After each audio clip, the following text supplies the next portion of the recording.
ये तीनों माँ बेटियां साइकोपैथ्स हैं। इन्होंने 42 से ज्यादा बच्चों को जान से मार दिया था। एंड जब तुम ये सुनोगे कि ये तीनों माँ बेटियां मिलके उन बच्चों के साथ क्या क्या करती थी, देन तुम इनको बहुत गालियां देने वाले हो। ये केस है द गवीत सिस्टर्स के बारे में। रेणुका एंड सीमा गवीत ये दोनों बहनें और इनकी माँ अंजना गवीत, इन तीनों लोगों ने ये कांड किया था। सो 100 इज 100 क्राइम के 11वें एपिसोड में तुम्हारा स्वागत है दोस्तों। चलो बताता हूँ। तो देखो हुआ ये था 1990 से लेकर 1996 तक महाराष्ट्र के ना कई सारे इलाकों से ढेर सारे बच्चे गायब होना स्टार्ट होते हैं। एंड वो जितने भी बच्चे थे ना वो मेजॉरिटी ऑफ माइग्रेंट वर्कर्स की फैमिलीज के होते थे, गरीब और मजदूरों के बच्चे। एंड ये सारे बच्चे को गायब कौन कर रहा था उस टाइम पे? ये तीनों माँ बेटियां। 1996 में जब इनको पकड़ा जाता पुलिस के द्वारा, तब दुनिया को पता चलता है कि एक्चुअल में ये तीनों माँ बेटी बच्चों को चुरा करके उनके साथ क्या क्या घिनौनी चीजें करती थी। भाई तुमको ये लोग राक्षस से कम नहीं लगेंगे। पहले बात करते हैं इस बुढ़िया की। नाम है अंजना गवीत एंड इसने टोटल 2 शादियां की थी। पहली शादी से इसको होती है रेणुका शिंदे नाम की एक लड़की, पर वो शादी ज्यादा दिन तक टिकती नहीं है। पहला पति छोड़ के चला जाता है। देन अंजना जी दूसरी शादी करती हैं,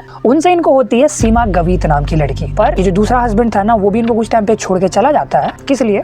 क्योंकि अंजना जी को भीख मांगना और लोगों के ना पैसे चुराना इनकी हॉबी थी, जिसे तंग आकर के इनका दूसरा हस्बैंड छोड़ के चला जाता है। एंड जब दोनों पति इसको छोड़ के भाग जाता है तो इसके पास कोई कमाने का सोर्स था नहीं। तो ये क्या करती है ना कि सड़कों पे भीख मांगना स्टार्ट करती है एंड स्पेशली लोगों के पॉकेट मारना स्टार्ट करती है। पर जब भी लोगों को इस पे शक होता, लोग या तो इसको मारते या फिर पुलिस में कंप्लेन कर देते एंड ये जेल जाते। पर एक दिन होता क्या है ना कि एक मंदिर के अंदर इसको कोई बच्चा दिखता है जिसको ये अपने हाथ में लेती है एंड उस बच्चे का सहारा लेके ये पहले तो कुछ लोगों का पॉकेट मारती है। एंड जब लोगों को इस पे शक होता है, देन ये जो बच्चा इसने पकड़ा हुआ था ना इसको जमीन में जोर से पटकती है एंड वहां से भाग जाती है। बच्चा जब ये जमीन पे पटकती है तो लोगों का सारा टेंशन वो बच्चे के ऊपर चला जाता है एंड ये आराम से उस भीड़ से भाग जाती है। एंड इसके बाद इसके दिमाग में ये पापी आइडिया आता है, क्यों ना बच्चों का इस्तेमाल करके सड़कों पे भीख मांगा जाए, चोरियां किया जाए। क्योंकि हाथ में बच्चा होगा तो आसानी से लाचार समझ के उसको लोग भीख भी दे देंगे एंड जब भी लोगों को इस पे शक होगा देन ये बच्चों का इस्तेमाल करके वहां से भाग सके। एंड इस तरीके से ये अपना धंधा स्टार्ट करता है। ये अपने दोनों बेटियों को भी इसके सेम धंधे के अंदर उतार देती है। ये तीनों माँ बेटियां पहले तो महाराष्ट्र के गली गली भटकती हैं, अलग अलग इलाकों से, महाराष्ट्र के